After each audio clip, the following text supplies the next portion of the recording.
ಉತ್ತರ ಧ್ರುವದಿ ದಕ್ಷಿಣ ಧ್ರುವಕ್ಕೂ ಚುಂಬಕ ಗಾಳಿಯು ಬೀಸುತ್ತಿದೆ. ಸೂರ್ಯನ ಬಿಂಬಕ್ಕೆ ಚಂದ್ರನ ಬಿಂಬವೋ ರಂಭಿಸಿ ನಗೆಯಲ್ಲಿ ಮೀಸುತ್ತಿದೆ.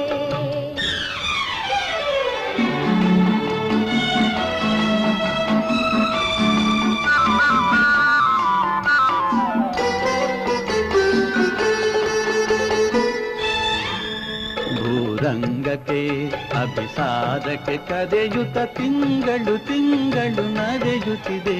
ಭೂರಂಗಕ್ಕೆ ಅಭಿಸಾರಕ್ಕೆ ಕರೆಯುತ್ತ ತಿಂಗಳು